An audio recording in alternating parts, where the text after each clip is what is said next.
Hello മച്ചുമാരെ, welcome back to Mallu explainer. ഇന്നത്തെ കഥയെക്കുറിച്ച് ഞാൻ നിങ്ങൾക്ക് ഒരു സൂചനയും തരാൻ പോകുന്നില്ല. കാരണം സൂചന തന്നാൽ അതൊരു സ്പോയിലർ ആയി പോകും. ബേസിക്കലി ഈ ഒരു സിനിമയെക്കുറിച്ച് പറയുകയാണെങ്കിൽ ഇതൊരു സൈക്കോപാത്തിന്റെ മൂവിയാണ്. ഒരു സൈക്കോപാത്ത് അല്ല, ഒരു കൂട്ടം സൈക്കോപാത്ത്. നിങ്ങൾ വിചാരിക്കും ഈ സിനിമയിൽ പ്രത്യേകിച്ച് എന്തെങ്കിലും വ്യത്യസ്തമായിട്ടുണ്ടോ എന്നൊരു കാര്യം പറയട്ടെ. നിങ്ങൾ കാണുന്നത് പോലെയുള്ള ഒരു സാധാരണ സൈക്കോ മൂവി അല്ല ഇത്. കഥ തുടങ്ങി ഒരു 5-10 മിനിറ്റ് ആകുമ്പോൾ തന്നെ ഒരു ഗംഭീര ട്വിസ്റ്റ് ഉണ്ട്. ശരിക്കും ഞെട്ടിപ്പോവും. അത് കഴിഞ്ഞാൽ പിന്നെ ഓരോ നിമിഷവും ത്രില്ലായിരിക്കും അവസാനം വരെ. അവസാനം ആകുമ്പോഴൊക്കെ കൊടൂരമായിട്ടുള്ള വയലൻസ് ആയിരിക്കും കേട്ടോ. സോ വയലൻസ് കൂടുതലായിട്ട് ഇഷ്ടമില്ലാത്തവര് ഈ ഒരു സിനിമയുടെ അവസാന ഭാഗം ഒന്നും കാണണ്ട. എന്തായാലും നമുക്ക് നേരെ ഈ ഒരു കഥയിലേക്ക് പോകാം. അതുപോലെ തന്നെ പോകുന്നതിന് മുന്നേ ആയിട്ട് നമ്മുടെ വീഡിയോ നിങ്ങളൊന്ന് ലൈക്ക് ചെയ്യണേ. ഒരുപാട് പേര് വീഡിയോ കാണുന്നുണ്ടെങ്കിലും ലൈക്ക് ചെയ്യാറില്ല. എന്തായാലും നമ്മൾ കഥ തുടങ്ങുകയാണ്. സിനിമ ആരംഭിക്കുന്നതന്നെ അർദ്ധരാത്രിയിൽ ഭയന്ന് വിറച്ചുകൊണ്ട് ഓടുന്നൊരു മനുഷ്യനെ കാണിച്ചുകൊണ്ടാണ്. പെട്ടെന്ന് എവിടെ നിന്നറിയില്ല ഒരു വെട്ട് ഇയാളുടെ കാലിന്റെ അടിഭാഗത്ത് കിട്ടാണ്. ഇയാൾ വീണുപോയി. അടുത്ത വെട്ട് കിട്ടിയത് ഇയാളുടെ കഴുത്തിനായിരുന്നു. ഇതിനുശേഷം ആ ഒരു മനുഷ്യന്റെ ബോഡി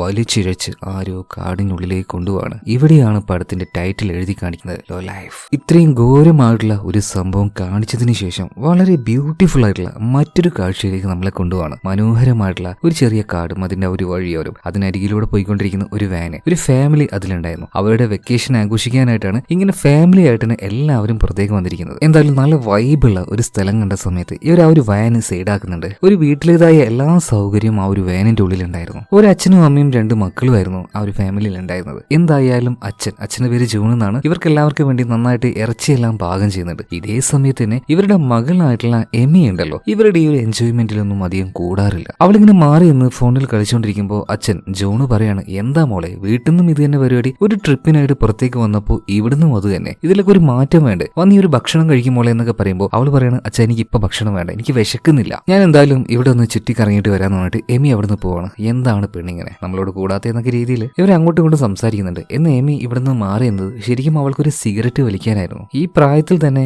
ഈ ഒരു പെൺകുട്ടി ഈ ഒരു ശീലം തുടങ്ങിയത് വളരെ മോശമായി പോയല്ലേ. നിങ്ങളുടെ ലൈഫിൽ ഒരു കാരണവശാലും ഈ ഒരു ഹാബിറ്റ് നിങ്ങൾ കൊണ്ടുവരാൻ പാടില്ല. പുറത്ത് കിടക്കാൻ വളരെ ബുദ്ധിമുട്ടുള്ള ഒരു ഹാബിറ്റാണിത്. എന്തായാലും കഥയിലേക്ക് തിരിച്ചു വരാം. ഇപ്പൊ ജോൺ അതുപോലെ തന്നെ അദ്ദേഹത്തിന്റെ ഭാര്യ, ഇപ്പൊ പോയ എമി ഉണ്ടല്ലോ അവളുടെ അനിയൻ, ഇവരെല്ലാവരും ഭക്ഷണം കഴിച്ചുകൊണ്ടിരിക്കുമ്പോൾ പെട്ടെന്ന് അങ്ങോട്ടേക്ക് ഒരു കാറ് വന്നു നിൽക്കാണ്. 2 വാളിപ്പയ്യന്മാര് ഇതിന്റെ പുറത്തേക്ക് ഇറങ്ങുന്നുണ്ട്. കണ്ടാൽ തന്നെ അറിയാം എന്തോ ഒരു വശപ്പിശക്ക് ഉണ്ടെന്ന്. ഇവന്മാര് വന്ന വാർഡ് തന്നെ ഈ വന്ന വാൻ ഉണ്ടല്ലോ ഇതിന്റെ ഉള്ളിലേക്ക് നോക്കുകയാണ്. അവിടെയുള്ള ഓരോ കാര്യങ്ങൾ നോക്കുകയാണ്. എന്താണ് കാര്യം എന്ന് ജോണി ചോദിച്ചപ്പോൾ, നിങ്ങൾ പാകം ചെയ്ത ആ ഒരു ഇറച്ചി ഉണ്ടല്ലോ നല്ല രുചി തോന്നുന്നുണ്ട്, അതൊന്നൊരു 2 കഷ്ണം ഞങ്ങൾക്ക് തരുമെന്ന് ചോദിക്കുകയാണ്. ഇപ്പൊ ജോണ് പറയാണ്, തരുന്നതിൽ എനിക്ക് കുഴപ്പമൊന്നുമില്ല, പക്ഷെ എല്ലാം ഞങ്ങൾ കഴിച്ചു കഴിഞ്ഞു, എന്താ ചെയ്യാ? കുഴപ്പമില്ല, പിന്നെ ഞങ്ങളുടെ ഒരു സുഹൃത്തിനെ തേടി വന്നതാണ്. ഇന്നലെ രാത്രി മുതൽ അവനെ കാണാനില്ല. നല്ല നീളമുള്ള ഇവിടെ പാടായിട്ടുള്ള ഒരുത്തനെ നിങ്ങൾ കണ്ടായിരുന്നു എന്നൊക്കെ ചോദിക്കുമ്പോൾ ജോണ് പറയണ, ഇല്ല ഞാൻ അങ്ങനെ ഒരാളെ കണ്ടിട്ടില്ല. ഇതേ സമയത്തിന് എമിയുടെ അനിയനുണ്ടല്ലോ ആ ഒരു ചെറുക്കൻ അവന്റെ കയ്യിലുണ്ടായിരുന്ന ഒരു ചോക്ലേറ്റ് ഈ 2 പയ്യന്മാർക്ക് സ്ട്രേഞ്ചേഴ്സിന് കൊടുക്കുകയാണ്. ശരിക്കും അങ്ങനെയൊന്നും റിലേഷൻ അവരോട് കാണിക്കേണ്ട ആവശ്യമില്ല. പെട്ടെന്ന് ജോണ് പറയണം, എടാ ഇങ്ങോട്ടേക്ക് വാ, ഇവിടെ നിൽക്ക്. ഇതേ സമയത്താണ് സിഗരറ്റ് വലിക്കാൻ പോയ എമി ഇങ്ങോട്ടേക്ക് വരുന്നത്. അവളെ കണ്ട സമയത്തിന് ഈ 2 ആള് പറയണ, ചെറിയ പെൺകുട്ടിയാണല്ലോ, ആരാണിതെന്ന് ചോദിക്കുകയാണ്. അതെന്റെ മകളാണെന്ന് ജോണ് പറയുന്നുണ്ട്. അതുപോലെ തന്നെ ഇപ്പൊ എമിയുടെ അമ്മ പറയണ അവളോട് വേഗം ആ ഒരു വാനിന്റെ ഉള്ളിൽ പോയിട്ടിരിക്കാൻ. ഒരു വല്ലാത്ത രീതിയിൽ തന്നെ സ്ത്രീകളെയും ഇവർ വളരെ മോശമായിട്ട് തന്നെ ഇങ്ങനെ നോക്കുന്നുണ്ട് കേട്ടോ. എന്തായാലും ജോണ് പറയാണ്, നിങ്ങൾ എന്തായാലും ദയവ് ചെയ്ത് ഇവിടെ നിന്ന് പോവോ, നിങ്ങൾ പറയുന്ന ആ ഒരു കൂട്ടുകാരനെ ഞങ്ങൾ കണ്ടിട്ടില്ല, അതുപോലെ തന്നെ ഞങ്ങൾക്ക് സമയമായി, ഞങ്ങൾക്ക് ഇവിടെ നിന്ന് പോവും വേണം.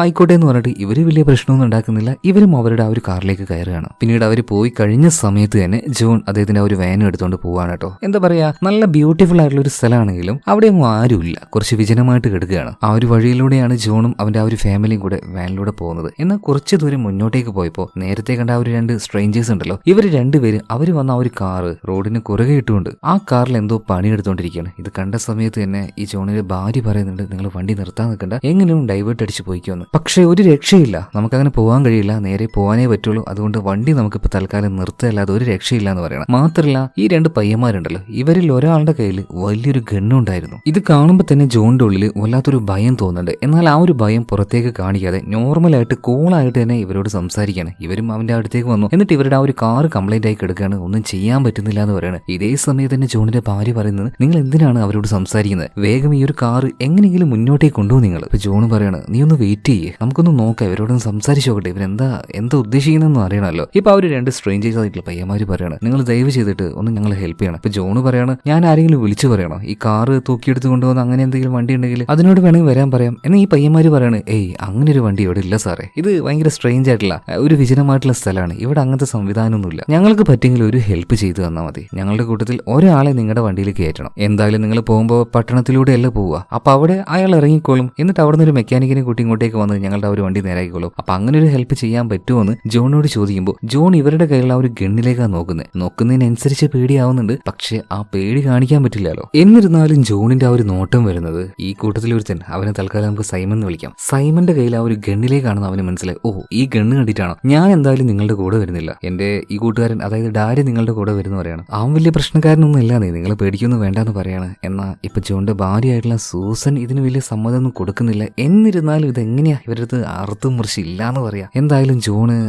കയറിക്കോന്ന് പറയാണ്. സത്യം പറഞ്ഞാൽ ഇങ്ങനെയുള്ള സിറ്റുവേഷനിൽ നിങ്ങൾക്ക് അറുത്തും മുറിച്ച് പറയാൻ പറ്റിയിരിക്കണം. നിങ്ങൾക്ക് താല്പര്യമില്ലെങ്കിൽ സഹായിക്കാൻ പറ്റില്ല എന്ന് തന്നെ അവരുടെ മുഖത്ത് നോക്കി നിങ്ങൾ പറയണം. എന്നാൽ അതുപോലെ ജോണ് പറയാൻ പറ്റിയില്ല. അതുകൊണ്ട് തന്നെ ഡാരി ഈ ഒരു വാനിലേക്ക് കയറുകയാണ്. വാനിലാണെങ്കിൽ ഇവരുടെ മകൾ എമി ടീനേജ് ആയിട്ടുള്ള പെൺകുട്ടിയാണ്. അവളും കൂടെ വണ്ടിയിലുണ്ട്. ഇതൊക്കെ അവർ ഓർക്കണമായിരുന്നു. എന്തായാലും ആ ഒരു പയ്യൻ ഡാരി വണ്ടിയിൽ കയറിയിട്ടുണ്ട്. അവൻ കുറച്ച് കഴിഞ്ഞപ്പോൾ ഇങ്ങനെ ഓരോന്ന് സംസാരിക്കാൻ തുടങ്ങുകയാണ്. വല്ലാതെ ബോറടിക്കുന്നു. നമുക്കൊരു ഗെയിം കളിച്ചാലോ എന്നൊക്കെ അവൻ അങ്ങനെ ചോദിക്കുന്നുണ്ട്. ആയിക്കോട്ടെ എന്ന് ഇപ്പോ എമിയുടെ അനിയനായിട്ടുള്ള ജെഫ്രിയും പറയാണ്. ഇപ്പൊ ദേഷ്യം വന്ന് സൂസൻ പറയാണ്, ജെഫ്രി ഒന്നും മിണ്ടാതിരിക്കുക, വായ മൂടി അവിടെ ഇരിക്കുക. അവൻ എന്തായാലും അടുത്ത സ്റ്റോപ്പിൽ ഇറങ്ങാൻ വേണ്ടി പോവാണ്. ഇപ്പൊ ഗെയിം ഒന്നും കളിക്കണ്ടെന്ന് പറയാണ്. എന്നാൽ ജെഫ്രി പറയാണ്, എനിക്ക് എന്തായാലും ഗെയിം കളിക്കണം എന്ന് പറഞ്ഞിട്ട് ഈ വന്ന ആ ഒരു ഡയറി ഉണ്ടല്ലോ അവന്റെ കൂടെ ഗെയിം കളിക്കാൻ തുടങ്ങുകയാണ്. ഇതിനിടയിൽ ഈ ഒരു ഡയറി ഉള്ളിലിരിക്കുന്ന നമ്മുടെ എമിയെ നോക്കാണ്. ഒരുമാതിരി ഒരു വൃത്തിയായിട്ട നോട്ടവും അതുപോലെ തന്നെ ഒരു ബാഡ് ആയിട്ടുള്ള കമന്റിങ് ഒക്കെ. ഇതേ സമയത്ത് തന്നെ ജോണ് ഈ ഒരു ഡയറിയോട് ചോദിക്കണം, അല്ല നിനക്ക് വീട്ടിൽ ആരും ഇല്ലേ, അതായത് അച്ഛനമ്മ സഹോദരങ്ങൾ അങ്ങനെ ആരെങ്കിലും? ഇതേ സമയത്ത് ഡയറി പറയാണ്, വീട്ടുകാരൊക്കെ ഉണ്ട്, പക്ഷെ അച്ഛൻ മരിച്ചുപോയി കുറച്ച് വർഷങ്ങളായി. വീട്ടിൽ പിന്നെ ഒരു മുത്തശ്ശനും അതുപോലെ തന്നെ 2 സിസ്റ്റേഴ്സാണ് ഉള്ളത്. അവർക്കൊക്കെ പ്രായമായോ, വലിയ കുട്ടികളാണെന്ന് ചോദിച്ചപ്പോൾ ഒരാൾക്കൊരു 18 വയസ്സ്, ഒരാൾക്കൊരു 22 വയസ്സ് എന്ന് ഡയറി പറയണം. അതുപോലെ എന്താണ് അവരുടെ ഒരു ഫാമിലിയുടെ തൊഴിൽ എന്ന് ചോദിക്കുമ്പോൾ ബേസിക്കലി ഇവരെല്ലാവരും കാടിനടുത്തായതുകൊണ്ട് തന്നെ ഒരു ഹണ്ടേഴ്സ് ആണ്. അപ്പൊ ബാക്ക്ഗ്രൗണ്ടിൽ ആ ഒരു കാര്യമൊക്കെ ഇവൻ പറയുമ്പോൾ തന്നെ കാണിക്കുന്നുണ്ട്. ഇതിനിടയിൽ നമ്മുടെ ജെഫ്രിയുടെ കയ്യിലുണ്ടായിരുന്ന എന്തൊരു പേപ്പർ പെട്ടെന്ന് തന്നെ ഈ ഒരു ഡയറി മേടിച്ചിട്ട് വെറുതെ അതിലുള്ള കാര്യങ്ങൾ വായിക്കാൻ തുടങ്ങുകയാണ്. ജെഫ്രിക്ക് അത് തീരെ ഇഷ്ടമില്ല കേട്ടോ. ഇവൻ നേരെ പതിയെ ഇപ്പോൾ ഡാരിയുടെ പിന്നിലേക്ക് ചെല്ലുകയാണ്. ഇവിടെ വെച്ചാണ് മക്കളെ ശരിക്കും സ്റ്റണ്ണിങ് ആയിട്ടുള്ള ഒരു ട്വിസ്റ്റ് വരുന്നത്. ജെഫ്രി 2 കത്തി എടുത്തിട്ട് ഈ ഡാരിയുടെ ഷോൾഡറിലേക്ക് നോക്കി ഒരു അറ്റാക്ക് കുത്തു കൊടുക്കുകയാണ്. ചോര തെറിപ്പിച്ചുകൊണ്ട് അവൻ ആ ഒരു ടേബിളിലേക്ക് അങ്ങ് വീഴുന്നുണ്ട്. ഇതേ സമയത്ത് ജോൺ ഡാരിയെ നോക്കിയിട്ട് പറയാണ്, ഡാ സിഗ്നൽ തരുന്നതിന് മുന്നേ കുത്താൻ ആരാടാ പറഞ്ഞത്? ഇതൊക്കെ ഒരു തഞ്ചത്തിലും താളത്തിലും മയത്തിലും വേണ്ട ചെയ്യാന്. ഇതേ സമയത്ത് തന്നെ ജോണിന്റെ ഭാര്യ സൂസൻ ഇപ്പൊ എമിയെ നോക്കിയിട്ട് പറയണേ, എമി നിന്റെ അനിയൻ ഒറ്റയ്ക്ക് കിടന്ന് കഷ്ടപ്പെടുന്ന കണ്ടില്ലേ, അവന് വന്നൊന്ന് സഹായിച്ചേ. എന്റെ മച്ചമാര് ഇവിടെ വെച്ച് സിനിമയുടെ ലെവല് മാറാൻ വേണ്ടി പോവാണ്. ഞാൻ പറഞ്ഞല്ലോ നിങ്ങൾ വിചാരിക്കുന്നത് പോലെ ഒരു കഥയായിരിക്കില്ല ഇതെന്ന്. ശരിക്കും ഞെട്ടുമെന്ന്. അതായത് ഈ ഡാരി അല്ല ഇവരെ പിടുത്തിയത്. തുടക്കത്തിലൊക്കെ നിങ്ങൾ എന്താ കരുതിയത്, ഡാരി എന്തോ പ്ലാൻ ചെയ്ത് ഇവരുടെ കൂടെ കൂടിയതാണെന്നല്ലേ? എന്നാൽ ശരിക്കും ഡാരി വന്നിട്ട് ഇവരുടെ ട്രാപ്പിൽ പെട്ടുപോയതാണ്. ട്രാപ്പ് എന്നൊന്നും പറയാൻ പറ്റില്ല, ഇവൻ എന്തോ ഓവറായിട്ട് കളിച്ച് അവസാനം ഇവരുടെ അടുത്ത് വന്ന് പെട്ടു. പിന്നെ തമാശ എന്താന്ന് വെച്ചിട്ടുണ്ടെങ്കിൽ, തമാശ എന്ന് പറയാൻ പറ്റില്ല, ഇന്നലെ രാത്രി അതായത് കഥയുടെ ആരംഭത്തിൽ ഒരുത്തിനെ വേട്ടയാടുന്ന കണ്ടില്ലേ, ആ വേട്ടയാടിയത് മറ്റാരുമല്ല ജോണും ഫാമിലിയാണ്. രാവിലെ ഇവരുണ്ടാക്കി കഴിച്ച ഒരു ഭക്ഷണം തന്നെ ഇന്നലെ വേട്ടയാടിയ ആ ആളുടെ ഇറച്ചിയായിരുന്നു. നിങ്ങളൊന്ന് ആലോചിച്ച് നോക്കിയേ, ഇന്ന് രാവിലെ അവിടുന്ന് കുക്ക് ചെയ്യുമ്പോൾ ഡാരി സൈമണും കൂടെ അങ്ങോട്ടേക്ക് വന്നിട്ട് നിങ്ങൾ എന്താ പാചകം ചെയ്യുന്നത്, നല്ല സ്മെല്ലുണ്ട്, അതൊന്നും ഒരു കഷ്ണം തരുമെന്ന് ചോദിച്ചില്ലേ? സത്യം പറഞ്ഞാൽ അതൊരു മനുഷ്യന്റെ ഇറച്ചിയായിരുന്നു. എന്തായാലും ഇപ്പൊ ഈ ഒരു വണ്ടിയിൽ വെച്ച് വെട്ടിക്കൂട്ടിയിട്ട ഡാരി ഉണ്ടല്ലോ, അവന്റെ ആ ഒരു ശരീരം മുഴുവനായിട്ടും ഇവര് നന്നായിട്ട് നുറുക്കിയിട്ട് പാക്കറ്റിലാക്കിയിട്ട് വണ്ടിയിൽ തന്നെയുള്ള ഫ്രീസറിലേക്ക് വെക്കുകയാണ്. ചെലവില്ലാത്ത യാത്ര അല്ലേ, പോകുന്ന വഴിയിൽ ഏതെങ്കിലും ഒരു ദിനം തട്ടുക, അതുണ്ടാക്കി കഴിക്കുക. എന്തായാലും അങ്ങനെയുള്ള ഒരു നരഭോജി ഫാമിലിയാണ് ഈ കാണുന്നത്. എന്നാൽ തുടക്കത്തിൽ നിങ്ങൾ എന്താ വിചാരിച്ചത്, വളരെ കൂളായിട്ടുള്ള ചോക്ലേറ്റ് ആയിട്ടുള്ള ഒരു പാവം ഫാമിലി എന്നല്ലേ? എന്തായാലും ഇതിന്റെ അടുക്ക് മറ്റൊരു കാര്യം നടക്കുകയാണ്. സൂസൻ ഉണ്ടല്ലോ, ഈ വെട്ടിയെടുത്ത ഡാരിയുടെ കണ്ണ് ഈ എമിക്ക് കൊടുത്തിട്ട് പറയാണ്, ദാ നിന്റെ ഏറ്റവും ഫേവറേറ്റ് ആയിട്ടുള്ള പീസ്, എന്തായാലും ഇത് നീ കയ്യിൽ വെച്ചോന്ന് പറയണം. ഇവിടെ സീൻ കേട്ട ഈ അടുത്ത സീനിൽ ഇവരിപ്പൊ കൊന്നു കളഞ്ഞ ഈ ഡാരി ഉണ്ടല്ലോ അവന്റെ ഫാമിലിയെ കാണിക്കുകയാണ്. അവൻ പറഞ്ഞതുപോലെ തന്നെ പ്രായമായിട്ടുള്ള ഒരു മുത്തശ്ശനും അവന്റെ 2 സഹോദരങ്ങളാണ് ഉള്ളത്. സഹോദരങ്ങളല്ല, സഹോദരിമാര്. മൂത്തയാള് ജൂലി, രണ്ടാമത്തെ ആള് ആനി. ഇവര് 3 പേരും ഇപ്പൊ ഭക്ഷണം കഴിച്ചുകൊണ്ടിരിക്കുകയാണ്. എന്നാൽ ഇവരെ അറിയുന്നില്ല ഇവരുടെ ചേട്ടൻ മരിച്ചു എന്ന്. അങ്ങനെ ഭക്ഷണം കഴിച്ചുകൊണ്ടിരിക്കുമ്പോൾ വാതിൽ ആരോ മുട്ടുന്നുണ്ട്. ഈ പെൺകുട്ടികൾ വിചാരിച്ചു അവരുടെ ചേട്ടനായിരിക്കുമെന്ന്. വേഗം ചെന്ന് വാതിൽ തുറന്നു നോക്കുമ്പോൾ ദാണ്ടെ അടുത്ത ടിസ്റ്റ്, ജോണ്, ഭാര്യയായിട്ടുള്ള സൂസൻ, 2 മക്കളും എമിയും ജെഫ്രിയും. ആരാണ്, നിങ്ങൾക്ക് എന്താ വേണ്ടതെന്ന് ജോലി ചോദിച്ചപ്പോ ഇപ്പൊ ജോണ് പറയാണ്, ഞങ്ങളുടെ വാന് വരുന്ന വഴിക്ക് ഒന്ന് ബ്രേക്ക് ഡൗൺ ആയി, അപ്പോ ഈ ഒരു ദിവസം ഞങ്ങൾ ഇവിടെ നിന്നോട്ടെ, നാളെ രാവിലെ പോയിക്കോളാം എന്നൊക്കെ ചോദിച്ചപ്പോ ഈ ജോലി പറയണേ, അതൊന്നും പറ്റില്ല, നിങ്ങൾ കുറച്ച് മുന്നോട്ടേക്ക് പോവാണെങ്കിൽ അവിടെ ചെറിയൊരു ടൗൺ ഉണ്ട്, അവിടെ റൂമും കാര്യങ്ങളൊക്കെ കിട്ടും. ഈ സമയത്ത് ജോൺ ഒരു കാര്യം പറയുന്നുണ്ട്, ഞങ്ങൾ അങ്ങനെ പോയതാണ്, ആ സമയത്താണ് നിങ്ങളുടെ ചേട്ടൻ ഡാരിയെ കണ്ടത്. ശരിക്കും ഡാരി പറഞ്ഞിട്ടാണ് ഞങ്ങൾ ഇങ്ങോട്ടേക്ക് വന്നത്, ചേട്ടൻ പറഞ്ഞാൽ നിങ്ങൾ അനുസരിക്കില്ല എന്നൊക്കെ ചോദിക്കുകയാണ്. അയ്യോ ചേട്ടൻ പറഞ്ഞിട്ടാണ് നിങ്ങൾ വരുന്നത്, സോറി കേട്ടോ, ക്ഷമിക്കണം, നിങ്ങൾ എന്തായാലും വേഗം വീട്ടിലേക്ക് പറഞ്ഞിട്ട് ഡാരി പറഞ്ഞതുകൊണ്ട് മാത്രം ഈ ഒരു ഫാമിലി ഇവരുള്ളിലേക്ക് കയറ്റുകയാണ്. മാത്രമല്ല ആ പ്രായമായിട്ടുള്ള അപ്പൂപ്പനാണെങ്കിലും നല്ല രീതിയിൽ തന്നെയാണ് ഇവര് വീട്ടിലേക്ക് വിളിച്ചു കയറ്റുന്നത്. ഒരുപാട് നാളുകൾക്ക് ശേഷമാണ് ഇങ്ങോട്ടേക്ക് ഒരു അതിഥി വരുന്നത്. അതുകൊണ്ട് എന്താ പറ, നിങ്ങൾക്ക് എന്താ വേണ്ടത് എന്ന് ഇവർ ചോദിക്കുകയാണ്. ഞങ്ങൾക്ക് അങ്ങനെ പ്രത്യേകിച്ച് ഒന്നും വേണ്ട എന്ന് ജോണ് വന്ന് പറയണത് ഞങ്ങൾക്കൊരു കോള് ചെയ്താൽ കൊള്ളാന്നുണ്ട്, ഫോൺ ഉണ്ടോന്ന് ചോദിക്കുമ്പോൾ ആ അപ്പാപ്പൻ പറയാണ് അത് പിന്നെ മക്കളെ കോള് ചെയ്യാൻ ഇവിടെ ഫോണോ കാര്യങ്ങളൊന്നുമില്ല, പിന്നെ എന്റെ മകൻ ഡാരി ഉണ്ടല്ലോ അവൻ വരുമ്പോൾ വേണമെങ്കിൽ ഒരു ഫോൺ ചെയ്യാം, അവന്റെ കയ്യിൽ ഒരു ഫോൺ ഉണ്ട് എന്ന് പറയണം. എന്നാൽ ആ ഒരു ഫോൺ ജോൺ ഓൾറെഡി തല്ലി പൊളിച്ച് കളഞ്ഞിട്ടുണ്ട്. എന്തിനായിരിക്കും ഇതുപോലെ കോള് ചെയ്യാനായിട്ട് ഒരു ഫോൺ ഉണ്ടോന്ന് ചോദിച്ചത്? അത് മനസ്സിലായവർക്ക് മനസ്സിലായിട്ടുണ്ടാവും. എന്തായാലും ഇവർക്ക് കഴിക്കാനായിട്ട് ഈ അപ്പൂപ്പനും അതുപോലെ തന്നെ ജൂലി ആനി രണ്ടുപേരും നല്ല ന്യൂഡിൽസ് പോലുള്ള എന്തോ ഒരു ഭക്ഷണമൊക്കെ കൊടുക്കുന്നുണ്ട്. എന്നിവർ നാലുപേരും മനുഷ്യരുടെ ഇറച്ചി തിന്ന് ശീലിച്ച ആൾക്കാരാണ്. ഇവർക്ക് ഇതൊന്നും കഴിക്കാൻ കഴിയുന്നില്ല. എന്നാൽ സംശയം തോന്നാതിരിക്കാനായിട്ട് ഇവരങ്ങനെ കഴിക്കുന്നുണ്ട്. അങ്ങനെ ഭക്ഷണം കഴിച്ചുകൊണ്ടിരിക്കുമ്പോൾ ചെറിയ പെണ്ണുണ്ടല്ലോ ആനി ഇവരോടൊരു കാര്യം ചോദിക്കുകയാണ്. അല്ല ചേട്ടൻ നിങ്ങളെ കണ്ടിട്ടുണ്ടെങ്കിൽ, നിങ്ങൾക്ക് വഴി പറഞ്ഞു തന്നിട്ടുണ്ടെങ്കിൽ ചേട്ടൻ എന്താ നിങ്ങളുടെ കൂടെ വരാത്തത്, ചേട്ടൻ എവിടെ പോയെന്ന് ചോദിക്കുമ്പോൾ ഇപ്പൊ എന്താ പറയേണ്ടതെന്ന് ജോണ് പെട്ടെന്നൊരു ഉത്തരം കിട്ടുന്നില്ല. അതുകൊണ്ട് തന്നെ ഭക്ഷണം തരിപ്പിൽ പോയതുപോലെ അഭിനയിക്കുകയാണ്. ഈ സമയത്ത് സൂസൻ അവിടെ ഒരു ഐഡിയ ഉപയോഗിക്കുകയാണ്. അതായത് ഡാരിയും സൈമണും കൂടെ ജോണിന്റെ അടുത്തേക്ക് എന്ത് ചോദിച്ചാ വന്നത്, അവരുടെ ഒരു കൂട്ടുകാരനെ കാണാനില്ല, ആ ഒരു കൂട്ടുകാരനെ കണ്ടോ എന്നൊക്കെ ചോദിച്ചിട്ടാണ്. സോ അതേ കഥ തന്നെ സൂസനും പറയണം. ഇതുപോലെ അവരുടെ ആ ഒരു കൂട്ടുകാരനെ തേടിപ്പോകുന്ന വഴിയിലാണ് നമ്മൾ കണ്ടത്. അതുകൊണ്ടാണ് ഞങ്ങളുടെ അവസ്ഥ മനസ്സിലാക്കി ഇങ്ങോട്ടേക്ക് വരാൻ പറഞ്ഞത്. അവര് പിന്നെ അവരുടെ കൂട്ടുകാരെയും തേടി അങ്ങോട്ട് പോകുകയും ചെയ്തു. എന്നാൽ ഇവിടെ വെച്ച് നമ്മുടെ ആനിക്ക് എന്തൊക്കെയോ സംശയം ഈ വന്ന ആൾക്കാരുടെ മേലില്. എന്നാൽ ചേച്ചിയായിട്ടുള്ള ജോലിക്ക് പ്രത്യേകിച്ച് സംശയമൊന്നുമില്ല കേട്ടോ. ഇതിങ്ങനെ കണ്ട സമയത്ത് ഈ ജോണും സൂസനും എമിയും ജെഫ്രിയും വിചാരിച്ചു ഇനി ഇവളെ വെച്ചോണ്ടതിന്റെ കാര്യമില്ല, എത്രയും പെട്ടെന്ന് തീർക്കാന്ന് പറഞ്ഞിട്ട് ഇവരുടെ കാലിന്റെ ഇടയിൽ തന്നെ ആ ഒരു കത്തി വെച്ചിട്ടുണ്ടാവും. അത് പതിയെ എടുക്കാൻ നോക്കുകയാണ്. എന്നാൽ ഈ സമയത്താണ് അപ്രതീക്ഷിതമായിട്ട് ഇവരെ ഞെട്ടിച്ചുകൊണ്ട് ഈ വീട്ടിലേക്ക് മറ്റൊരാൾ വരുന്നത്. നല്ല ഹൈറ്റും വെയിറ്റുള്ള ഗടാഗടീനായിട്ടുള്ള ഒരാൾ. ഇയാൾ കയറി വരുമ്പോൾ തന്നെ ഇയാളുടെ കയ്യിൽ ഒരു ചുറ്റിക ഉണ്ടായിരുന്നു കേട്ടോ. ഇവന്റെ പേര് മേക്ക് എന്നാണ്. മേക്കാണെങ്കിൽ ഈ മൂത്ത പെണ്ണ് ജൂലിയെ കെട്ടാൻ പോകുന്ന ആളാണ്. സോ ഇടയ്ക്കിടയ്ക്ക് അവൻ ഇവിടെ വന്നു പോവാറുണ്ട്. അങ്ങനെ വന്നതാണിപ്പോ. എന്തായാലും വന്നിരിക്കുന്ന ഈ ഒരു ചെറുക്കനൊന്നും പറയാൻ പറ്റില്ല, ഒരു ഗടാഗടിയനായിട്ട് കേട്ടോ. മാക്കിനെ ഇവർക്ക് പ്രത്യേകിച്ച് ഒന്നും ചെയ്യാൻ കഴിയില്ല, നൈസായിട്ട് ഡീൽ ചെയ്യാൻ കഴിയുള്ളൂ. അതുകൊണ്ട് എടുക്കാൻ വെച്ച ഒരു കത്തി അത് പഴയതുപോലെ തന്നെ എടുത്തു വെക്കുകയാണ്. അവസരം കിട്ടുമ്പോൾ തട്ടാന്ന് വിചാരിക്കുകയാണ്. ശരിക്കും ഇവരുടെ പദ്ധതി രണ്ട് പെൺകുട്ടികളും അതുപോലെ തന്നെ പ്രായമായിട്ടുള്ള ഒരു അച്ഛനും മാത്രമേ ഉള്ളൂ. അപ്പൊ രാത്രി ഇങ്ങോട്ടേക്ക് വന്ന് അവരെ വെട്ടിക്കൂട്ടി അവരുടെ ഒരു ഇറച്ചിയുമായിട്ട് യാത്ര ചെയ്യാം എന്നുള്ളതായിരുന്നു. അത് നടന്നില്ല എന്തായാലും. അതിനിടയിലാണ് ഇതുപോലെ മാക്ക് എന്ന് പറഞ്ഞ ഒരാൾ വന്ന് കയറിയത്. ഇതേ സമയത്ത് നേരത്തെ നമ്മൾ കണ്ട ഡാരി, അവന്റെ കൂടെ അവന്റെ ഒരു സുഹൃത്തുണ്ടായിരുന്നില്ല സൈമൺ ഇപ്പോഴും അറിയില്ല ഡാരി മരിച്ചു എന്നുള്ള കാര്യം. അതുകൊണ്ട് തന്നെ അവന്റെ ഫോണിലേക്ക് അങ്ങനെ വിളിച്ചുകൊണ്ടേയിരിക്കുന്നുണ്ട്. പക്ഷെ എത്ര വിളിച്ചിട്ടും ഫോൺ സ്വിച്ച് ഓഫ് എന്ന് പറയുന്നല്ലാതെ ഫോൺ ഓൺ ആവുന്നില്ല, അവൻ കോൾ എടുക്കുന്നില്ല. ഇതേ സമയത്തിന് ആ നാട്ടിലെ ഒരു പോലീസുകാരൻ ഷെരീഫ് എന്ന് പറയാം. ഷെരീഫ് അങ്ങോട്ടേക്ക് വന്നിട്ട് എന്താ സൈമ ഇവിടെ ഇങ്ങനെ നിൽക്കുന്ന ഈ രാത്രിയിൽ, ഞാൻ ഡ്രോപ്പ് ചെയ്യണമെന്ന് ചോദിച്ചപ്പോൾ ഏയ് വേണ്ട, ഡാരി ഇപ്പം വരും, അവൻ എന്തായാലും ഈ കാർ നന്നാക്കിയിട്ട് എന്നെയും കൂട്ടിക്കൊണ്ടുവന്ന് പറയാണ്. അതായത് ഡാരിയും സൈമണും പ്രത്യേകിച്ച് പ്ലാൻ ചെയ്തൊന്നുമല്ല, അവരുടെ കാർ യഥാർത്ഥത്തിൽ ബ്രേക്ക് ഡൗൺ ആയത് തന്നെയാണ്. അവരൊരു സഹായത്തിന് വേണ്ടി തന്നെയാണ് ജോണിന്റെ ആ ഒരു വയനിൽ കയറിയതും. പക്ഷെ നല്ല രീതിയിൽ പണി വാളിപ്പോയവർ. ഇതേ സമയത്ത് തന്നെ ഈ ഒരു സൈമണും വല്ലാതെ ഛർദ്ദിക്കാൻ വരുന്നുണ്ട്. അതിന് കാരണം എന്താ വെച്ചാൽ രാവിലെ ആ ഒരു പയ്യൻ ജെഫ്രി ഉണ്ടല്ലോ, ഇവർക്കായിട്ട് ഒരു ചോക്ലേറ്റ് കൊടുത്തല്ലോ. ആ ചോക്ലേറ്റ് സൈമൺ കഴിച്ചായിരുന്നു. അത് കഴിച്ചിട്ടാണ് ഛർദ്ദിക്കാൻ വരുന്നത്. ഇതേ സെയിം ചോക്ലേറ്റ് തന്നെ ഇപ്പോ ആ ഒരു പെൺപിള്ളേരുടെ വീട്ടിലേക്ക് വന്നിട്ട് ഇവരവർക്ക് കൊടുക്കുകയാണ്. അതായത് ആ രണ്ട് ജൂലി അതുപോലെ തന്നെ ആനിക്ക്. എന്നാൽ ഇപ്പൊ അവരുടെ ആ ഒരു മുത്തശ്ശൻ പറയാണ് ഞങ്ങളുടെ ഈ വീട്ടിൽ പല്ല് കേടാവുന്നത് കൊണ്ട് ഇങ്ങനെയുള്ള ചോക്ലേറ്റോ മിഠായോ ആരും കഴിക്കാറില്ല എന്ന് പറയണം. ഇത് കേട്ടപ്പോൾ ജൂലി പറയണം മുത്തശ്ശ അവരെ ഇൻസൾട്ട് ചെയ്യരുത്, അവർ നമുക്കൊരു ഗിഫ്റ്റ് തന്നെയാണ്, നമ്മുടെ അതിഥികളാണ്, അതെന്തായാലും നമ്മൾ മേടിച്ച് കഴിക്കണം എന്ന് പറയണം. അങ്ങനെ ജൂലി ഒരു കഷ്ണം മേടിക്കുന്നുണ്ട്, അവർ കഴിക്കാൻ നിൽക്കുന്നുണ്ട്. ഇതേ സമയത്ത് തന്നെ അവർ സൈക്കോപ്പിന്നുണ്ടല്ലോ എമി, അവള് ചോദിക്കുകയാണ് മുത്തശ്ശ ഈ ബാത്റൂം എവിടെയാ? ആ എന്റെ ഇളയ മകളുണ്ടല്ലോ ആനി, അവള് കാണിച്ചിരുന്നു പറഞ്ഞിട്ട് ഈ പാനിയും എമിയും കൂടെ നേരെ ബാത്റൂമിലേക്ക് വിടുകയാണ്. ബാത്റൂമിലേക്ക് കയറിയ ഈ എമി ആണെങ്കിൽ അവിടെ വെച്ച് എന്തൊക്കെയോ പരിപാടി കുളിപ്പിക്കുന്നുണ്ട്. മാത്രമല്ല അവൾക്കായിട്ട് അവളുടെ അമ്മ ഒരു കണ്ണ് കൊടുത്തായിരുന്നല്ലോ, ഇവരുടെ ചേട്ടന്റെ തന്നെ കണ്ണ്, അത് നീ കയ്യിൽ വെച്ചോന്ന് പറഞ്ഞിട്ട് അവൾക്കത് ഭയങ്കര ഇഷ്ടമാണ്. എന്തായാലും ആ ഒരു കണ്ണ് ഇവിടെ ഉണ്ടായിരുന്ന ആ ഒരു ടോയ്ലറ്റിലേക്ക് ഇടുകയാണ്. ഇതിനുശേഷം പുറത്തേക്ക് വന്നു. പുറത്ത് തന്നെ ആനി ഉണ്ടായിരുന്നു കേട്ടോ. ഇപ്പൊ ആനിയോട് കൂടുതലായിട്ട് എമി കൂടുതലായിട്ട് കാര്യങ്ങൾ സംസാരിക്കുകയാണ്, അടുക്കുകയാണ്. ഈ സംസാരത്തിനിടയിൽ പയ്യെ അവളെ തൊടുന്നുണ്ട്. എന്നാൽ ആനിക്കും ഈ ഒരു കാര്യങ്ങളൊക്കെ ഇഷ്ടമാവുന്നുണ്ട് കേട്ടോ. പെട്ടെന്നാണ് ഇതിനിടയിലേക്ക് ഒരു കട്ടുറുമ്പ് എന്ന് പറഞ്ഞതുപോലെ മൂത്ത ചേച്ചിയായിട്ടുള്ള ജൂലി വരുന്നത്. നിങ്ങൾ എന്താ ഇവിടെ നിൽക്കുന്നത്, വേഗം വാ, ഹാളിലേക്ക് വാ. അങ്ങനെ ഹാളിൽ എല്ലാവരും ഇരിക്കുകയാണ്. ഇതേ സമയത്തിന് മുത്തശ്ശൻ പറയാണ് എന്റെ ചെറിയ മോളുണ്ടല്ലോ ആനി, അവൾ നന്നായിട്ട് പിയാനോ വായിക്കും, എന്തായാലും നിങ്ങൾക്ക് വേണ്ടി അവൾ ഇവിടെ നിന്ന് നന്നായിട്ട് വായിച്ചിരുന്നു പറയാണ്. അങ്ങനെ ആനി പോയിട്ട് ആ ഒരു പിയാനോ വായിക്കാൻ തുടങ്ങി. ശരിക്കും ആ ഒരു മ്യൂസിക് കേട്ടോണ്ടിരിക്കുന്ന എമിക്ക് അത് വല്ലാതെ ഇഷ്ടപ്പെടുകയാണ്. മാത്രല്ല ഇപ്പൊ ആനിയോട് വല്ലാത്തൊരു ഒരു എന്താ പറയാ ഒരു അട്രാക്ഷനും അവൾക്ക് തോന്നുന്നുണ്ട്. എന്തായാലും പാട്ടും ഭക്ഷണം കഴിക്കലും എല്ലാം കഴിഞ്ഞപ്പോൾ ഇവർക്ക് കിടക്കാനായിട്ടുള്ള ഒരു സൗകര്യങ്ങൾ മുത്തശ്ശൻ ഒരുക്കി കൊടുക്കുകയാണ്. ജോണും ഭാര്യയായിട്ടുള്ള സൂസനും ഒരു മുറി, അതുപോലെ തന്നെ ജെഫ്രിക്ക് വേണ്ടിയിട്ട് ഡാരിയുടെ ഒരു മുറി കൊടുക്കുകയാണ്. ഇനിയിപ്പോ എമി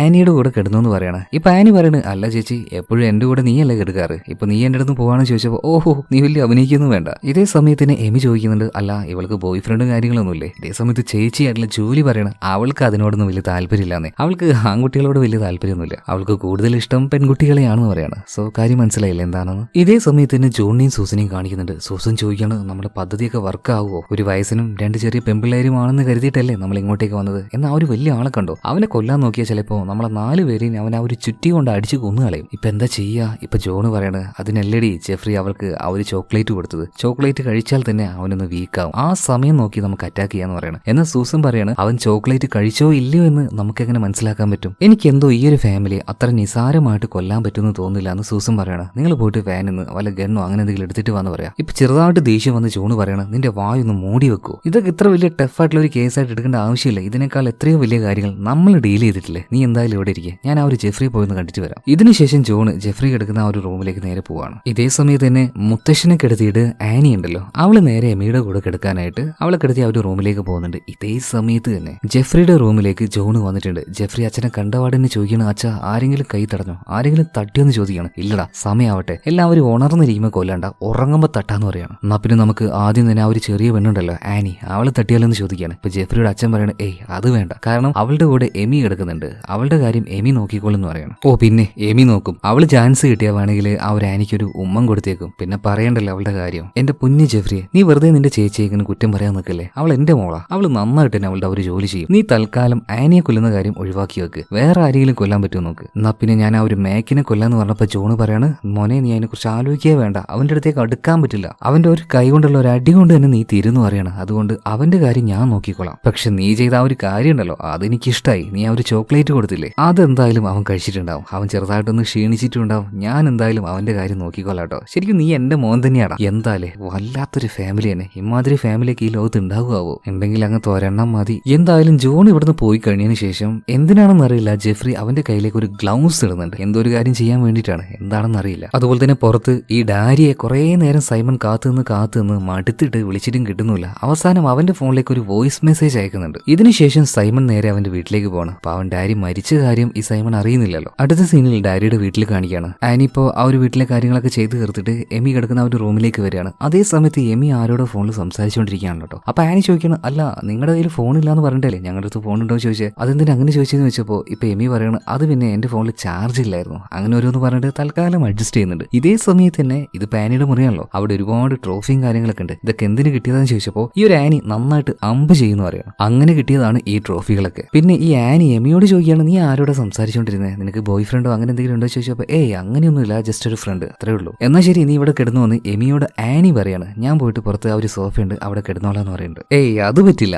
നിന്റെ വീട്ടിലേക്ക് ഞാൻ വന്നിട്ട് എന്നെ ഒരു ഗസ്റ്റിനെ പോലെ ഈ വീട്ടിൽ കയറ്റിയിട്ട് നീ പുറത്ത് പോയി കിടക്കേ, അതൊന്നും ശരിയാവില്ല, ഈ ബെഡിൽ നിന്റെ കൂടെ ഞാനും കിടക്കും, നമുക്ക് രണ്ടുപേർക്ക് ഒരുമിച്ച് കിടക്കാം, ഞാൻ നിന്നൊന്നും ചെയ്യാൻ പോകുന്നില്ലേ. പിന്നെ ഒരുമാതിരി ഒരു വല്ലാത്ത രീതിയിൽ ഫ്ലേറ്റ് ചെയ്തുകൊണ്ട് സംസാരിക്കുകയാണ്. എന്നാൽ അത് നമ്മുടെ ആനിക്ക് ഇഷ്ടമാവുന്നുണ്ട്. ഓക്കെ നമുക്ക് എന്തായാലും ഇവിടെ കിടക്കാന്ന് പറയാണ്. ഇതേ സമയത്ത് തന്നെ ജെഫ്രി കൊടുത്ത ആ ഒരു ചോക്ലേറ്റ് ഉണ്ടല്ലോ അത് ആ ഒരു മാക്കും അതുപോലെ തന്നെ ജൂലിയും കഴിച്ചായിരുന്നല്ലോ. അവർക്ക് രണ്ടുപേർക്കും നന്നായിട്ട് ഛർദ്ദിക്കാൻ വരികയാണ്. നന്നായിട്ട് ഛർദ്ദിക്കുന്നുണ്ട്. ഇതിനിടയിൽ ജൂലി ബാത്റൂമിൽ കയറി വാതിൽ ലോക്കിയാണ്, ഛർദ്ദിച്ച് ഒരു പരിവായിട്ടുണ്ട്. മാക്ക് വന്ന് വാതിൽ തട്ടുകയാണ്, ഒന്ന് വേഗം തുറക്കുക എനിക്ക് ഛർദ്ദിക്കാൻ വരുന്നതൊക്കെ പറഞ്ഞിട്ട്. ഇപ്പൊ ജൂലി പറയാണ് നിങ്ങൾ എങ്ങനെയെങ്കിലും പുറത്തേക്ക് പോകാൻ മനുഷ്യ, എനിക്ക് ഛർദ്ദിച്ചിട്ട് നിൽക്കുന്നില്ല എന്ന് പറയാണ്. അങ്ങനെ ഛർദ്ദിക്കാനായിട്ട് മാക്ക് നേരെ പുറത്തേക്ക് ഓടുകയാണ്. അവിടെ ഒരു ഡസ്റ്റ്ബിൻ ഉണ്ടായിരുന്നു, അതിലേക്ക് ഛർദ്ദിച്ചുകൊണ്ടിരിക്കുന്ന സമയത്ത് കയ്യിലൊരു ഗ്ലൗസ് ഇട്ട് കത്തിയുമായിട്ട് മാക്കിനെ കൊല്ലാനായിട്ട് അങ്ങോട്ടേക്ക് പയ്യെ ജെഫ്രി വരുന്നുണ്ട്. എന്നാൽ പെട്ടെന്ന് ജെഫ്രി മാക്ക് കാണാണ്. ഡാ ചെറുക്ക നീ എനിക്ക് തിന്നാൻ എന്താ തന്നേന്ന് ചോദിക്കുകയാണ്. അതെല്ലാം വൈകാതെ മനസ്സിലാവുന്ന പറഞ്ഞിട്ട് കയ്യിലുണ്ടായിരുന്ന കത്തി വെച്ച് ജെഫ്രി ഇപ്പൊ മാക്കിനിട്ട് ഒരേറ്റ കുത്തു കൊടുക്കുകയാണ് കേട്ടോ. എന്നാൽ മാക്കാണെങ്കിൽ അത്യാവശ്യം ആരോഗ്യമുള്ള ആളല്ലേ, ഈ ജെഫ്രിയെ പിടിച്ച് ഒരേറ്റ ഏറ് കൊടുക്കുന്നുണ്ട്. ആ ഒരു ഡസ്റ്റ്ബിൻ ഉണ്ടല്ലോ അതിന്റെ മുകളിലേക്ക് ചെന്ന് തലയടിച്ച് വീഴാണ് ഈ ജെഫ്രി. ഇപ്പോൾ ഇതേ സമയത്ത് തന്നെ ഈ ഒരു ശബ്ദം ജൂലി കേൾക്കുന്നുണ്ട്. ജൂലിയും അതുപോലെ തന്നെ എമി ആണെങ്കിൽ ആ ഒരു സമയത്ത് അവരുടേതായ ആ ഒരു എന്താ പറയാ പരിപാടിയിലേക്ക് കടന്നിട്ടുണ്ടായിരുന്നു. അപ്പൊ ഈ ശബ്ദം കേട്ട് ജൂലി ഇതെന്താണെന്ന് അറിയാൻ വേണ്ടി പുറത്തേക്ക് നോക്കുമ്പോൾ എങ്ങനെയെങ്കിലും അവള് ഡൈവേർട്ട് ചെയ്യണമല്ലോ, അല്ലെങ്കിൽ ഈ ഒരു കാര്യം അവള് കാണല്ലോ. എമി വേഗം തന്നെ അവളുടെ കീശയിലുണ്ടായിരുന്ന സിഗരറ്റ് എടുക്കുകയാണ്. എന്നിട്ട് അത് കത്തിച്ചിട്ട് ഏയ് നീ എങ്ങോട്ടാ പോന്നെ, ഇവിടെ ഇരിക്കുക നമുക്ക് ഒരുമിച്ച് വലിക്കാന്ന് പറഞ്ഞിട്ട് ഇപ്പൊ ജൂലിയുടെ ആ ഒരു ശ്രദ്ധ തിരിക്കുകയാണ്. ഇതേ സമയത്തിന് പുറത്ത് നോക്കുകയാണെങ്കിൽ ജെഫ്രി അവന്റെ കയ്യിൽ ആ ഒരു ചെറിയ കത്തിയുമായിട്ട് ഈ മാക്കിനെ അറഞ്ചം പുറഞ്ഞും കൊത്തിക്കൊണ്ടിരിക്കുകയാണ്. ഇയാളാണെങ്കിൽ ആ ഒരു ചോക്ലേറ്റ് കഴിച്ചതുകൊണ്ട് വല്ലാത്തൊരു എനർജി കിട്ടുന്നില്ല. എന്നാലും ജെഫ്രിയെ നല്ലോണം ഇട്ട് കൊടയുന്നുണ്ട് ഈ ഒരു മാക്ക്. ഒരു ഘട്ടത്തിൽ അവനെടുത്ത് ഒരു ഏറും കൊടുത്ത് അവന്റെ കത്തി കൊണ്ട് തന്നെ അവനെ കുത്തി കൊല്ലാൻ നോക്കുമ്പോൾ ജെഫ്രി കൊടുത്ത ആ ഒരു ചോക്ലേറ്റ് അതിന്റെ ആ ഒരു പണി കാണിക്കുകയാണ്. അതായത് മാക്കിനെ വീണ്ടും ഛർദ്ദിക്കാൻ വരികയാണ്, വാള് വെച്ചുകൊണ്ടിരിക്കുകയാണ്. ഇതിനിടയിൽ ശ്രദ്ധ മാറിയ മാക്കിന്റെ അടുത്തേക്ക് പിന്നാലെ തന്നെ ജെഫ്രി പിന്നിലൂടെ വന്നിട്ട് കീശയിലുണ്ടായിരുന്ന മറ്റെന്തോ ഒരു ആയുധം എടുത്ത് അവന്റെ കഴുത്തിനിട്ട് നല്ല വരവരച്ചുകൊണ്ടിരിക്കുകയാണ്. ഇതേ സമയത്ത് തന്നെ വീടിനുള്ളിൽ ജെഫ്രിയുടെ തന്തയുണ്ടല്ലോ ജോൺ ഒരു കോടാലിയുമായിട്ട് നേരെ ആ മുത്തശ്ശന്റെ റൂമിലേക്ക് ചെല്ലുകയാണ്. പിന്നീട് മുത്തശ്ശന്റെ അരികിലേക്ക് എത്തി അയാളെ വെട്ടാൻ നോക്കുമ്പോഴാണ് ജനലിന്റെ ഉള്ളിലൂടെ ഈ ഒരു കാഴ്ച കാണുന്നത്. അതായത് ജെഫ്രി മാക്കിന്റെ കഴുത്ത് അറുത്തുകൊണ്ടിരിക്കുന്ന ഒരു കാര്യം. ഇത് കണ്ട് ജോണിന്റെ ശ്രദ്ധയൊന്നും മാറിപ്പോയി. ഇതേ സമയത്ത് തന്നെ മുത്തശ്ശൻ കണ്ണുവർക്കാണ്. മുത്തശ്ശൻ ഇപ്പോൾ ഒച്ച ഉണ്ടാക്കാൻ നോക്കുമ്പോഴേക്കും കോടാലി എടുത്ത് മുത്തശ്ശന്റെ തലക്ക് നോക്കി ഒരൊറ്റ വെട്ടാണ്, പൊളിഞ്ഞുപോയി. പിന്നീട് എങ്ങനെയൊക്കെയോ പുറത്തേക്ക് വന്നിട്ട് ജെഫ്രിയും കൂട്ടി നേരെ അവരുടെ മുറിയിലേക്ക് ചെല്ലുകയാണ്. എന്നിട്ട് ജെഫ്രിയോട് പറയണം എടാ നിന്നോട് പറഞ്ഞതല്ലേ അവന്റെ അടുത്തേക്ക് പോകരുത്, ഇമാതിരി പണി കാണിക്കാൻ നിൽക്കുന്ന എന്തിനാ, ഞാൻ പറഞ്ഞാൽ നീ കേൾക്കാത്തത്? ഇതെല്ലാം ഇങ്ങനെ ഭയങ്കര ദേഷ്യത്തിലാ ചോദിക്കുന്നത്. എനിക്ക് മനസ്സിലായി, ഞാൻ പറഞ്ഞ വാക്കിന് നീ വില തരില്ല അല്ലേ. ഒരു കാര്യം ചെയ്യാം, എന്തായാലും ഇവിടുത്തെ പണി തീരട്ടെ, എന്നിട്ട് പോകുന്ന സമയത്ത് ഞാൻ നിനക്കിട്ടൊരു പണിഷ്മെന്റ് തരുന്നുണ്ട്. നീ മറക്കാത്ത, നിനക്ക് എപ്പോഴും ഒരു ഓർമ്മയായി നിൽക്കുന്ന ഒരു പണിഷ്മെന്റ്. തൽക്കാലം നീ ഇപ്പൊ ഇവിടുന്ന് പോന്ന് പറയണം. എന്തായാലും സങ്കടത്തോട് കൂടിയിട്ട് ഈ ജെഫ്രി പുറത്തേക്ക് ഇറങ്ങിയ സമയത്ത് ജോണ് മോനെ വിളിക്കണം. മോനെ നീ അവിടെ നിൽക്ക്, എന്തായാലും നീ പോവല്ലേ, ഒരു കാര്യം കയ്യിൽ വെച്ചെന്ന് പറഞ്ഞിട്ട് ഇപ്പൊ തട്ടിക്കളഞ്ഞ ഒരു മാക്ക് ഉണ്ടല്ലോ, അയാളുടെ നാക്ക് മുറിച്ചെടുത്തായിരുന്നു. അതൊരു പാക്കറ്റിലിട്ട് ജെഫ്രിക്ക് കൊടുക്കാണ്. മകനൊന്ന് എന്താ പറയാ പ്രോത്സാഹിപ്പിക്കാൻ വേണ്ടി. എന്തായാലും എന്തൊരു അടിപൊളി ഫാമിലി ആലേ. അതായത് അച്ഛനും അമ്മയായ മക്കളെ എങ്ങനെ വേണം നോക്കാൻ. ചീത്ത പറഞ്ഞാലും അതിലൂടെ പ്രോത്സാഹിപ്പിക്കുന്നത് കണ്ടോ. എന്തായാലും ഈ ഒരു ജെഫ്രി പോയി കഴിഞ്ഞ ഉടനെ തന്നെ സൂസൻ വന്നിട്ട് ജോണിനോട് ചോദിക്കണം, അല്ല നിങ്ങൾ എന്തിനാണ് വെറുതെ അവനെ പ്രോത്സാഹിപ്പിക്കാൻ നിൽക്കുന്നത്? ആ മേക്കിനെ കൊല്ലാൻ പോയ സമയത്ത് എന്തെങ്കിലും ഒരു അബദ്ധം വന്ന് മേക്ക് ഈ ജെഫ്രിയെ കൊന്നായിരുന്നെങ്കിൽ എന്ത് സംഭവിക്കായിരുന്നു? നിങ്ങൾ എന്തിനു വെറുതെ ആവശ്യമില്ലാത്തൊരു പ്രോത്സാഹനം അവനിങ്ങനെ കൊടുക്കുന്നത്? ഇപ്പൊ ജോണ് പറയണം, എന്റെ സൂസനെ നീ ഒന്ന് പറയുന്നത് കേൾക്ക്. നമ്മൾ എത്രയോ പ്ലാൻ ചെയ്ത് കഷ്ടപ്പെട്ട് ആ ഒരു മേക്കിനെ കൊല്ലണം എന്നൊക്കെ വിചാരിച്ചതല്ലേ. എന്നാൽ നമ്മുടെ മകൻ ചെറിയ ചെക്കനാണ്, അവൻ ചെന്ന് നിസാരമായിട്ട് ആ ഒരു ഗടാഗടിയനെ കൊന്നു തന്നില്ലേ. നമ്മുടെ പണി എത്രയോ എളുപ്പമായില്ലേ. അതിന് നമ്മൾ അവനെ പ്രോത്സാഹിപ്പിക്കണ്ടേ, അല്ലാതെ വെറുതെ അവനിങ്ങനെ ചീത്ത പറഞ്ഞുകൊണ്ട് നിന്നിട്ട് എന്തെങ്കിലും കാര്യമുണ്ടോ? അത് ശരിയാണെന്ന് സൂസനും വിചാരിക്കുകയാണ്. ഇവിടെ സീൻ കട്ടായി അടുത്ത സീനിൽ എമിയെയും അതുപോലെ തന്നെ ജൂലിയും കാണിക്കുകയാണ്. രണ്ടുപേരും അവിടുന്ന് അവരുടെ ആ ഒരു ബെഡിൽ വെച്ച് ഇപ്പൊ റൊമാൻസ് ചെയ്തുകൊണ്ടിരിക്കുകയാണ്. ഈ ഒരു ഗ്യാപ്പിന് എമി അവളുടെ ആ ഒരു കത്തി എടുക്കാണ്. പിറകിൽ നിന്നും ജൂലിയെ കുത്തി കൊല്ലാനാണ് എമിയുടെ ആ ഒരു പദ്ധതി. എന്നാൽ പെട്ടെന്ന് തന്നെ ഇപ്പൊ ജൂലി പറയാണ്, എനിക്കൊരു മൂഡില്ല, നമുക്കിത് വേണ്ടെന്ന് പറഞ്ഞിട്ട് എമി ജസ്റ്റ് ഒന്ന് തള്ളുകയാണ്. എന്നാൽ എമി ആ ഒരു കട്ടിൽ നിന്നും താഴെ കുരുണ്ട് വീഴുന്നുണ്ട്. ഇതേ സമയത്തിന് എമിയുടെ കയ്യിലുണ്ടായിരുന്ന ആ ഒരു കത്തി അവൾ മറച്ചു വെച്ചു കേട്ടോ. ആ വീഴ്ചയില് ആ കത്തി അവളുടെ കാലിലും തട്ടി അത്യാവശ്യം നല്ലൊരു മുറി ഉണ്ടാവുകയാണ്. ഇത് കണ്ട സമയത്ത് ജൂലി ചോദിക്കുകയാണ്, ഇതെങ്ങനെയാ നിന്റെ കയ്യിൽ കത്തി വന്നത്? ഇപ്പൊ എമി പറയണം, അത് പിന്നെ നമ്മളിങ്ങനെ യാത്ര ചെയ്യുമ്പോൾ ഒരു സേഫ്റ്റിക്കായിട്ട് ഈ പോക്കറ്റിൽ വെച്ചതാണ്, അതെങ്ങനെയോ കാലിൽ കൊണ്ടുപോയി. നോക്കട്ടെ എന്ന് പറഞ്ഞിട്ട് വേഗം തന്നെ ജൂലി വന്നിട്ട് ആ ഒരു മുറിയെല്ലാം നന്നായിട്ട് കെട്ടിക്കൊടുക്കുകയാണ്. ഇതേ സമയത്ത് വീണ്ടും എമി ആ ഒരു കത്തിയെടുത്ത് ജൂലിയെ കുത്താൻ നോക്കുമ്പോൾ ഈ എമിയുടെ നെറ്റിയിൽ തന്നെ സ്നേഹത്തോട് കൂടിയിട്ട് ജൂലി ഒരു ചുംബനം കൊടുത്തിട്ട്, നീ എന്തായാലും ഇവിടെ ഇരിക്കുക, ഞാൻ പോയിട്ട് ഫസ്റ്റ് എയ്ഡ് കിറ്റ് എടുത്തിട്ട് വരാന്ന് പറയണം. എന്തോ ഈ എമിയെ കൊണ്ട് ഒറ്റയടിക്ക് ജൂലി അങ്ങ് കൊന്നു കളയാൻ കഴിയുന്നില്ല. ഇതേ സമയത്ത് തന്നെ ജൂലി ഫസ്റ്റ് എയ്ഡ് ബോക്സ് എടുക്കാനായിട്ട് നേരെ വീടിന്റെ ഒരു ഷെഡിന്റെ അടുത്തേക്ക് പോകുന്നുണ്ട്. അവിടെയാണ് ഈ കാര്യങ്ങളൊക്കെ ഉള്ളത്. അത് എടുത്തുകൊണ്ട് തിരിച്ചു വരുമ്പോൾ എന്തോ ഒരു ശബ്ദം കേൾക്കുകയാണ്. നോക്കുമ്പോൾ ഈ ജോണും അവന്റെ ഫാമിലിയും കൂടെ വന്ന ആ ഒരു വാൻ ഉണ്ടല്ലോ, അതിന്റെ ആ ഒരു ഡോറ് തുറക്കുന്ന ശബ്ദമാണ്. അവൾ വേഗം അങ്ങോട്ടേക്ക് പോയി നോക്കിയപ്പോൾ അതിന്റെ ഉള്ളിൽ നിന്നും ആ ഒരു പുറത്തേക്ക് ഇറങ്ങുന്നുണ്ട്. നോക്കുമ്പോൾ ജോണും വൈഫായിട്ടുള്ള സൂസനായിരുന്നു. ഇവരെന്തിനാണ് രാത്രിയിൽ ഈ ഒരു വാനിലേക്ക് വന്നത്? അതായത് ഇവരുടെ വീട്ടിലേക്ക് പോയ സമയത്ത് കഴിക്കാൻ കൊടുത്തത് എന്താണ്? ന്യൂഡിൽസും അങ്ങനെയുള്ള എന്തൊക്കെയോ ആഹാരമാണ്.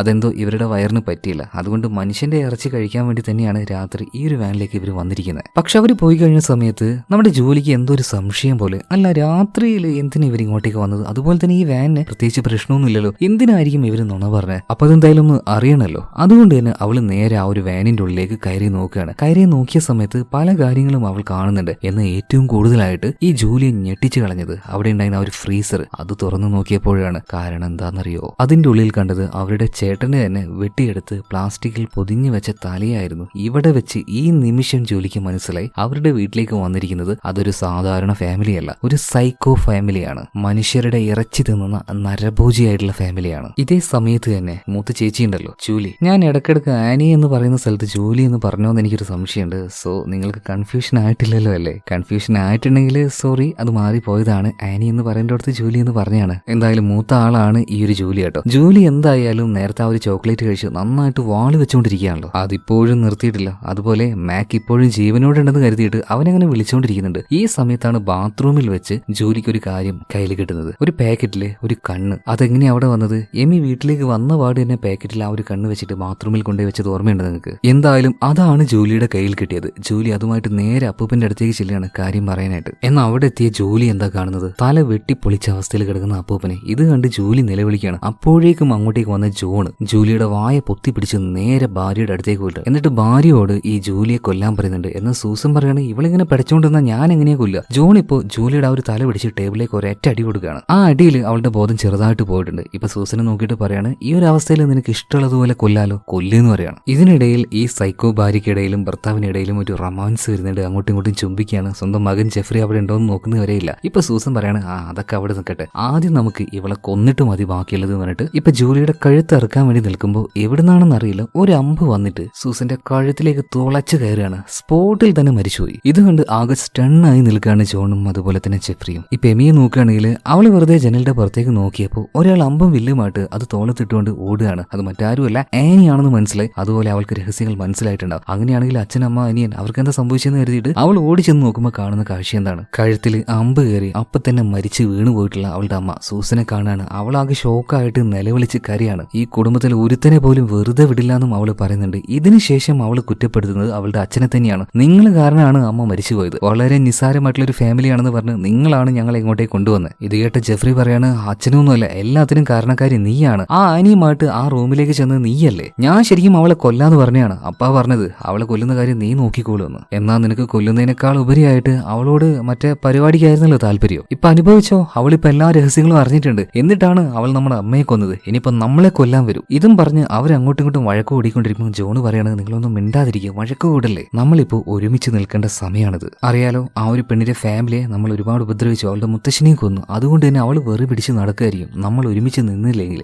നമ്മൾ ഓരോരുത്തരെയും ആ ഒരു ആനി കൊന്നുകളയും. അതുകൊണ്ട് തന്നെ ആദ്യം നമുക്ക് അവളുടെ ചേച്ചി ഉണ്ടല്ലോ ജൂലി, അവളൊരു ഒരേപോലെ ഇവിടെ വെച്ചിട്ട് അവളെ പീഡിപ്പിച്ചുകൊണ്ട് ആനിയെ ഇങ്ങോട്ടേക്ക് വരുത്തിക്കാം. അതിനുശേഷം ആദ്യം ആനിയെ കൊന്നിട്ട് ഇവളെ കൊല്ലാന്ന് പറയാണ്. പിന്നീട് ജൂലി അവിടെ ഉണ്ടായിരുന്ന ഒരു കസാരയിൽ കെട്ടിയിട്ട് അവളെ ടോർച്ചർ ചെയ്യാണ്. ആ ഒരു കരച്ചിലിന്റെ ശബ്ദം പുറത്തുണ്ടായിരുന്ന ആനി കേൾക്കുന്നുണ്ട്. സത്യം പറഞ്ഞാൽ അത് കേട്ട് ആനിക്ക് സഹിക്കാൻ കഴിയുന്നില്ല. എങ്ങനെയെങ്കിലും വീട്ടിന്റെ ഉള്ളിലേക്ക് വരണമെന്നുണ്ട്. പക്ഷേ വന്നാൽ എന്തായാലും ആ ഒരു സൈക്കോകള് ഇവളെ കൊന്നുകളയും. എന്ന് ഇവിടെ വെച്ച് ആനി മറ്റൊരു കാര്യം കാണിക്കുന്നുണ്ട്. അതായത് അവളുടെ തന്നെ റൂമിന്റെ ജനല് ചെറിയ രീതിയിൽ തുറന്നു വെച്ചായിരുന്നു. അതിനുള്ളിലൂടെ പതിയെ അവളുടെ റൂമിലേക്ക് കയറുന്നുണ്ട്. ഓൾറെഡി ആ എമി ഉണ്ടല്ലോ, സൈക്കോ പെണ്ണ്, അവളുടെ ഫോൺ ഇവിടെ ഉണ്ടായിരുന്നു. ആ ഫോൺ എടുത്തുകൊണ്ട് പോലീസുകാർ വിളിക്കുന്നുണ്ട്. ഫോണിലാണെങ്കിൽ കുറച്ചേ ചാർജ് ഉള്ളൂ. ആ കാര്യം എമി പറഞ്ഞത് സത്യമായിരുന്നു. എന്തായാലും ആ ഒരു ചാർജ് വെച്ച് പെട്ടെന്ന് തന്നെ പോലീസിനെ വിളിച്ചിട്ട് ഇതുപോലെ കാര്യങ്ങൾ പറയാണ്. ഇതുപോലെ ഒരു സൈക്കോ ഫാമിലി വന്ന് എന്റെ കുടുംബത്തെ കൊന്നുകൊണ്ടിരിക്കുകയാണ്. എന്നാൽ കാര്യങ്ങൾ പൂർണ്ണമായിട്ടും പറഞ്ഞു തീർക്കുന്നതിന് മുന്നേ ആയിട്ട് തന്നെ ഫോൺ സ്വിച്ച് ഓഫ് ആയി പോവാണ്. എന്നാൽ ഈ ഒരു ശബ്ദം കേട്ട് അങ്ങോട്ടേക്ക് ജെഫ്രി വരുന്നുണ്ട്. അവൻ പതിയെ വാതിൽ തുറന്ന് ആനിയെ അറ്റാക്ക് ചെയ്യാൻ നോക്കുകയാണ്. എന്നാൽ അതിനു മുന്നേ ആനി ഈ ജെഫ്രി അറ്റാക്ക് ചെയ്ത് അവനെ തലകറക്കി വീഴ്ത്തുന്നുണ്ട്. ഇപ്പൊ ആനി പോലീസിന് ചെയ്ത ആ ഒരു ഫോൺ കോൾ ഉണ്ടല്ലോ, അത് പൂർണ്ണമായിട്ടും അങ്ങോട്ടേക്ക് എത്തിയില്ല. പാതി മാത്രമേ ആ ഒരു വോയിസ് പോലീസുകാർക്ക് കിട്ടിയുള്ളൂ. എന്തായാലും അവിടെ വരെ ഒന്ന് പോയി നോക്കാം എന്ന് കരുതിയിട്ട് ആ ഒരു ഒരേ ഒരു പോലീസുകാരൻ, നേരത്തെ നമ്മൾ കണ്ടില്ല ആ ഒരു ഷെരീഫ്, അയാൾ നേരെ ഇവരുടെ വീട്ടിലേക്ക് വരുന്നുണ്ട്. ഇതേ സമയത്ത് തന്നെ ജോൺ ആണെങ്കിൽ കസാരയിൽ കെട്ടിയിട്ടിട്ടുള്ള ജൂലിയെ പീഡിപ്പിച്ചുകൊണ്ടേയിരിക്കുകയാണ്. അവൾ വേദന കൊണ്ട് നിലവിളിക്കുന്നുണ്ട്. ഇതിനിടയിൽ ജോൺ ഒരു കാര്യം വിളിച്ചു പറയുന്നുണ്ട്, 10 സെക്കൻഡ് ആനി നിനക്ക് തരും, അതിനുള്ളിൽ ഇങ്ങോട്ടേക്ക് വന്നിട്ടില്ലെങ്കിൽ അവളെ കൊന്നുകളയെന്ന് പറയാണ്. അങ്ങനെ ഈ ഒരു ജൂലിയുടെ കഴുത്തിൽ കത്തി വെച്ച് നിൽക്കുകയാണ് ജോൺ. എന്നാൽ 10 സെക്കൻഡ് ആവുന്നതിന് മുന്നേ തന്നെ ആനി ഇങ്ങോട്ടേക്ക് വരുന്നുണ്ട്. കൂടെ തന്നെ ആ ഒരു ജെഫ്രി ഉണ്ടായിരുന്നു. അവന്റെ കഴുത്തിൽ ഇപ്പോ ആനി ഒരു കത്തി വെച്ചിട്ടുണ്ട്. മര്യാദക്ക് എന്റെ ചേച്ചിയെ വിട്ടോ, അല്ലെങ്കിൽ നിങ്ങളുടെ മകനെ ഞാൻ കൊന്നുകളയെന്ന് പറയാണ്. എന്നാൽ ഇത് കേട്ടിട്ടൊന്നും ജോണ് യാതൊരു കുലുക്കുമില്ല. ഇയാൾ പറയാണ്, നീ എന്റെ മകനെ കൊല്ലുകയാണെങ്കിൽ ഉറപ്പായിട്ടും നിന്റെ ചേച്ചി ഇപ്പൊ തന്നെ ഞാൻ കൊന്നുകളയും. അതിനുശേഷം ഞങ്ങൾ രണ്ടുപേരുണ്ട്, ഞാനും എന്റെ മോളും. നിന്നെ ക്രൂരമായിട്ട് പീഡിപ്പിച്ച് ഞങ്ങളെ കൊല്ലും. എന്തായാലും നിനക്ക് ഏറ്റവും ചെയ്യാൻ പറ്റുന്ന ഒരു കാര്യം എന്താ വെച്ചിട്ടുണ്ടെങ്കിൽ ഇവിടെ വെച്ച് ഞങ്ങളുടെ മോനെ വെറുതെ വിടുക. നിന്റെ ചേച്ചി ഞങ്ങൾ കൊന്നോളാം, നിനക്ക് ഇവിടെ നിന്ന് രക്ഷപ്പെട്ടു പോവാം. ഒരാളുടെ ജീവനെങ്കിലും ബാക്കിയാവുമല്ലോ. ഈ ഒരു സമയത്ത് എന്ത് ചെയ്യണം എന്നറിയാതെ ഈ പാനിയുടെ കയ്യിൽ നിന്നും ആ ഒരു കത്തി വീണു പോവാണ്. ഇതേ സമയത്ത് തന്നെ ജെഫ്രി ഇവർ രക്ഷപ്പെടുത്തുന്നുണ്ട്. ഇതിനുശേഷം ജൂലിയുടെ അടുത്ത് തന്നെ ഒരു ചെയർ കൊണ്ടുവന്ന് അതിൽ തന്നെ ആനിയും കെട്ടിയിടുകയാണ്. സത്യം പറയുകയാണെങ്കിൽ